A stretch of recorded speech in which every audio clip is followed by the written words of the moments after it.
चीजों को बहुत बारीकी से समझने की जरूरत है जर्नलिज्म में, खासकर पॉलिटिकल बीट पे और क्राइम बीट। किन शब्दों का कहाँ प्रयोग होना है, डायरेक्टली इनडायरेक्टली कैसे उस खबर को लिखना है। Hello everyone and welcome to our channel Placement Interview, and today we have with us Mr. Karan Sood, a motivational speaker, a journalist and a writer, and he is here to share his experience with us.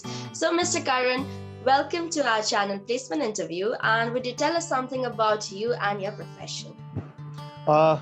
First of all, thank you so much, Sonia. You actually invited us on your channel. And definitely I'll tell myself about all through your channel. And basically the thing is that I am a freelance journalist, right? From last 10 to 12 years, I am actually working, on different criteria and different states, different cities in India. And second thing is that I am a social media manager as well, influencer marketing as well. We are managing influencer marketer, and we are taking care of social media like different platforms like Twitter, social media, Facebook, Instagram, and all. Yeah. Could you please brief us about the roles and responsibilities that you have to go through in your day-to-day profession? Okay, Sonia, let me speak in Hindi, right? So is that okay for you and your viewers? Absolutely. Yeah. Sonia, देखिए, roles and responsibilities is as a journalist अगर मैं बात करता हूँ तो roles and responsibilities बहुत आते हैं। वो ये कि लोगों को जमीन से जुड़ी हुई सच्चाई बताना, ये सबसे पहला जो हमारा मोटिव होता है वो यही होता है कि लोगों को सच से रूबरू कराना, क्या जमीनी हकीकत है, और जो गवर्नमेंट जो नीतियां लाई है लोगों की भलाई के लिए, लोगों के हित के लिए, समाज के लिए, वो लोगों तक पहुंचाते हैं। ये सबसे बड़ी एक रिस्पॉन्सिबिलिटी आती है, और इसमें अगर हम 1% भी ये चांसेस नहीं लेते हैं कि उसमें कोई चूक हो जाए या कोई मिस हो जाए।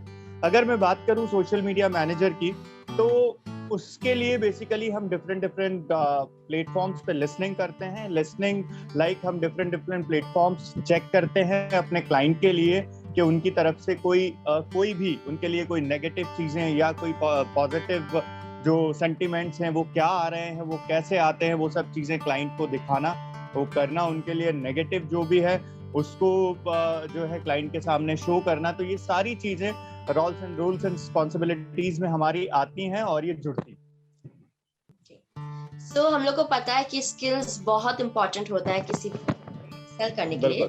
So, can you please brief us something about the skills जो बहुत इंपॉर्टेंट है in the field of journalism? देखिए, दो रोल मैं प्ले कर रहा हूँ अपनी लाइफ में। एक जर्नलिज्म, सोशल मीडिया जो अभी मैंने कुछ टाइम से शुरू किया है, जर्नलिज्म में बहुत टाइम से जुड़ा हुआ हूँ। तो अगर मैं स्किल्स की बात करूं सोनिया, तो स्किल्स सबसे पहले यही आती हैं कि आपकी वोकैबुलरी जो है, बेसिकली हम हिंदुस्तानी हैं, भारत में रहते हैं, तो हमें हिंदी बहुत स्ट्रांग होनी चाहिए, हमारी मीडिया टोटली हिंदी में है, तो उसके लिए हमें वोकैबुलरी बहुत स्ट्रांग होनी चाहिए कि हिंदी की वोकैबुलरी आपकी कैसी है। वो एक जो भी अभी जो नए बच्चे हैं वो शुरू कर रहे हैं, जिन्होंने शुरू किया है या करियर आगे वो शुरू करेंगे, उनके लिए बस मैं यही कहूँगा कि हिंदी की वोकैबुलरी अपनी स्ट्रांग रखें, ये बहुत ज़रूरी है मीडिया में आने के लिए। और दूसरी चीज, जो बेसिक चीजें हैं, छोटी से छोटी चीजें हैं, वो ये कि खबरों को देना कैसे है, खबरों को किस शब्द का प्रयोग किस खबर में कैसे होना है, ये बहुत जरूरी होता है, क्योंकि खबर के मीनिंग सिर्फ एक शब्द से बदल जाया करते हैं, तो वो बहुत जरूरी है। साथ में अगर मैं सोशल मीडिया की बात करूं सोनिया, तो सोशल मीडिया के लिए बेसिकली देखिए डिजिटल का दौर है, खबरें भी, मीडिया जगत ने भी डिजिटली अपना बहुत कुछ शुरू किया है, डिजिटल चैनल्स हैं, आप और मैं भी एक डिजिटल माध्यम से जुड़े हुए हैं और बात कर रहे हैं, तो डिजिटल का दौर है। तो डिजिटली अगर मैं स्किल्स की बात करूं तो बहुत कुछ इंपॉर्टेंट है, और इतना वास्ट हो गया है सोशल मीडिया आज के टाइम पे कि उसके लिए हम जितना ज्यादा उसके अंदर डीप जाएंगे शायद उतना ही कम रहेगा, क्योंकि रोज नई चीजें आ रही हैं। तो जो एक बेसिक स्किल्स की बात करता हूं मैं, तो वो ये कि हमें सोशल मीडिया मार्केटिंग के लिए जो डिजिटल मार्केटिंग के कोर्सेज आ रहे हैं वो हम ज्वाइन कर सकते हैं उसके लिए, और इसमें अलग अलग मॉड्यूल होते हैं सोनिया। डिजिटल मार्केटिंग में ORM भी होता है, ऑनलाइन रेपुटेशन मैनेजमेंट, जो आजकल जिसकी बहुत ज्यादा डिमांड है, ORM की।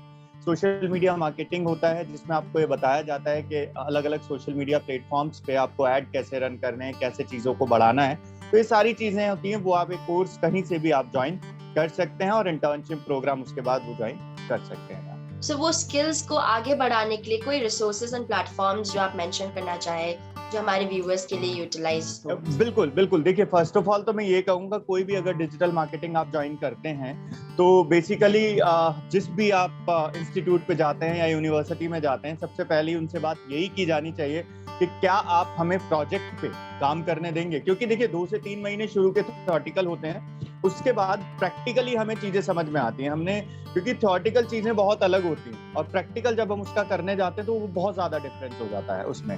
तो उनसे सबसे पहली बात बच्चों को यही करनी चाहिए कि आप हमें प्रोजेक्ट देंगे लाइव काम करने के लिए। लाइक फॉर एन एग्जांपल, अगर कोई डिजिटल मार्केटिंग कर रहा है, उसमें एक मॉड्यूल है उसका कंटेंट राइटिंग, जो बहुत चल रहा है आज के टाइम पे, हिंदी हो या इंग्लिश हो।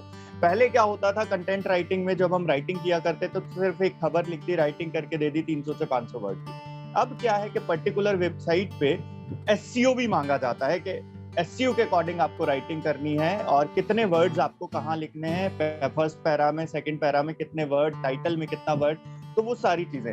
तो वो आपको उनसे बात करनी पड़ेगी कि अगर आप कंटेंट राइटिंग हमें करा रहे हैं तो हमें क्या आप लाइव प्रोजेक्ट देंगे कंटेंट राइटिंग करने के लिए, लाइक इंटर्नशिप प्रोग्राम। उसके बाद भी अगर आप हमें इंटर्नशिप प्रोवाइड करेंगे या नहीं करेंगे, कहाँ करेंगे, 3 महीने की इंटर्नशिप होती है, उसमें हम कितना सीखेंगे कितना नहीं। तो इंटर्नशिप की सबसे पहले लाइव प्रोजेक्ट की सबसे पहले बात की जाए। जो भी इंस्टीट्यूट अगर लाइव प्रोजेक्ट नहीं दे रहा है कि नहीं हम लाइव प्रोजेक्ट नहीं देंगे आपकी इंटर्नशिप, आपको थोड़ा भी डाउट है, तो वहां मैं कहूंगा कि वहां थोड़ा सा सावधान रहिए। कोई बात नहीं, अगर 4-5 हजार रुपए ऊपर भी देने पड़े दूसरे इंस्टीट्यूशन के लिए, कि वो फ्यूचर में आपके लिए बेनिफिशियल हो जाएगा, ये चीज है। So lastly, कोई एडवाइसेस और सजेशंस आप अपने ऑडियंस को देना चाहेंगे जो ये फील्ड में आगे बढ़ना चाहे? देखिए फील्ड मेरी 2 हैं, आप बताइए किस फील्ड में आप जानना चाहते हैं। आप जर्नलिज्म के फील्ड में जानना चाहते हैं, आप सोशल मीडिया वाली फील्ड में जानना चाहते हैं? Any category you can choose.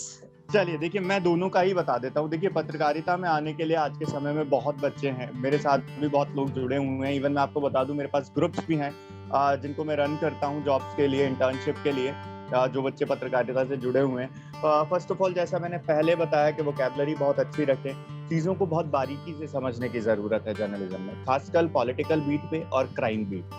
किन शब्दों का कहाँ प्रयोग होना है, डायरेक्टली इनडायरेक्टली कैसे उस खबर को लिखना है, वो आपकी इमेज के लिए, आपकी संस्था की इमेज के लिए जहां आप काम कर रहे हैं, वो बहुत जरूरी होता है। तो इसीलिए एक इंटर्नशिप का दौर रहता है। इंटर्नशिप में आप जितना ज्यादा मेहनत करेंगे, सीखेंगे और अपने सीनियर्स से पूछिए कि किन शब्दों का प्रयोग कहाँ होता है। तो वो सारी चीजें बहुत जरूरी होती हैं कि शब्दों को लिखना आना चाहिए, गढ़ना आना चाहिए, सही सेंटेंस सही वाक्य में कहाँ होता है। तो ये तो देखिए पत्रकारिता की बात हो गई, बहुत बेसिक सी चीज बताई है। अगर मैं लंबी बात करने जाऊंगा तो बहुत टाइम लग जाएगा उसमें। So Mr. Karan, tell us something about your journey. आपका experience और आपने ये फील्ड में क्या-क्या एक्सप्लोर किया. Tell us something about that. देखिए फर्स्ट ऑफ ऑल मैं आपको बताऊंगा कि मैंने 2008-2009 मध्य प्रदेश का एक छोटा सा जिला है श्योपुर, तो वहाँ से मैंने जर्नलिज्म की फील्ड में कदम रखा। और मेरा जो पहला पेपर था वो वहीं का एक लोकल साप्ताहिक पेपर था, वीकली पेपर था, श्योपुर आज करके। तो उसमें मैंने नगर संवाददाता यानी कि जो सिटी रिपोर्टर होते हैं उनका मैंने पदभार संभाला था और कवरेज हम लोग किया करते थे। उसके बाद 2-3 साल वहाँ काम करने के बाद मैंने सत्ता सुधार ज्वाइन किया और सत्ता सुधार में मुझे थोड़ा सा सीखने को मिला कि कैसे चीज़ें बनाई जाती हैं। जो उसके ब्यूरो थे वहाँ मुझे सीखने को मिला। एक बात मैं जरूर कहूँगा, जो नए बच्चे पत्रकारिता में आ रहे हैं उनके लिए वो टाइम ना देखें। So thank you so much, Mr. Karan, for joining with us today. It was amazing talking to you.